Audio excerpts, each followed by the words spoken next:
what I liked reading about it too was I'd kind of forgotten because I don't know if he was even there, but just how close the Shield was as friends and as a united front against, getting with basically in WWE. Yeah, the early days of Shield were wild, man, because like the company was different. It was a different environment. The locker room was different. You were there, so and a lot of people didn't like us.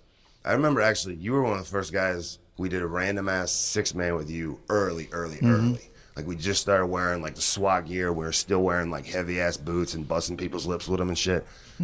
We did like a random 6-man with like you and Sheamus and somebody or other. And afterward, it was the first time we would ever work together. And afterward, you were like, man, you guys are really freaking good. Like you guys are like, you're right there. You're in the pocket. You guys hit hard. Like, you guys work like Japanese. Like you keep the pace up. You're like, these guys are freaking good. Like you were like one of the first guys who was like not mad at us for being there. Like everybody else was really intimidated by our presence, but you were like, no, these guys are good. And then it wasn't long before everybody started to want to work with us because we were having such good matches. So that's all the whole. Why were people mad that you were there? Just because there's, it's new and fresh. People protective of their stuff, and it was just a much more. It was a less welcoming environment back then. I mean, you were there. You know what I'm saying? Yeah, sure, like, of course. Some new guy coming in with a big push, or some like. I was that new guy once. That's why. Or some group coming in, and they're gonna beat everybody up. People are like, "Who the hell are these guys?" Like they're nobodies because we were complete nobodies. It wasn't like we were big stars from NXT. We were complete nobodies. Right. And we were coming in beating up like The Undertaker and The Rock. So people are like, who the hell are these guys? They're not going to do that to me. And we're like, yeah, we are. So it was a little. But so the whole, I thought that was the thing people were really going to want to read about. The whole Shield story is, in there. And I'd forgotten, too, that all three of you were world champion in the same night. That is true, too. That's all in there, too. Yeah, and, I was in that match with you. Yeah, that whole story. Yeah. So that's another thing. And if there was ever a stamp of, because we were like, screw you, we're gonna take this over.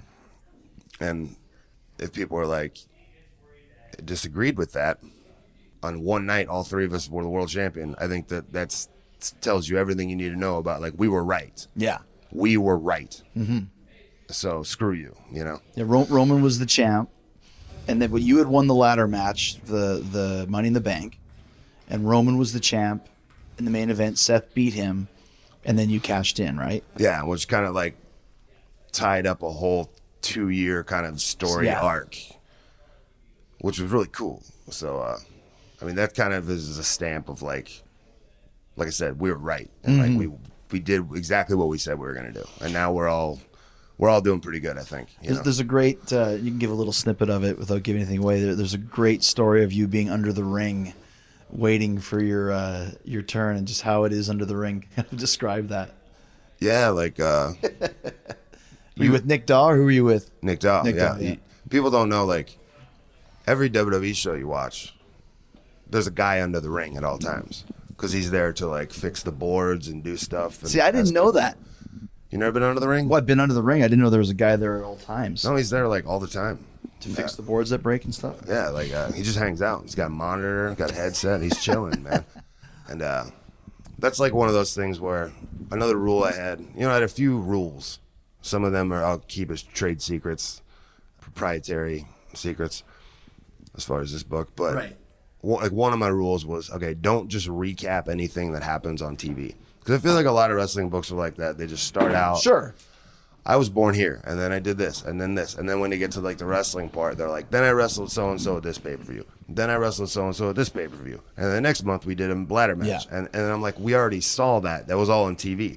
So I wasn't going to be like, that's exactly what I was not going to do. My rule was like, if it happened on TV, you already saw it. Or if I already told the story a million times in a podcast, whether it be your podcast or somebody else, or I've told it in an interview a million times, I'm not just going to recap stories everybody's already heard. I'm trying to give all new information. So with like the thing under the ring, obviously people saw that story play out on TV, but I'll tell the story if I can give it from a different perspective. Right.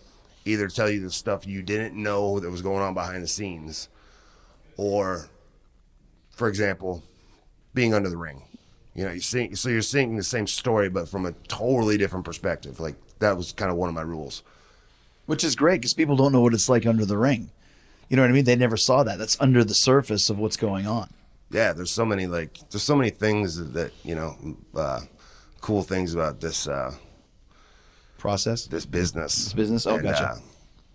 It's cool stuff you get to do and see, and stuff that a lot of fans, all they see is what's on TV. Yeah. But there's so much cool stuff where I'll be like, man, there's so many cool stories that go on like behind that people don't know. So like that was kind of the stuff I wanted to bring out.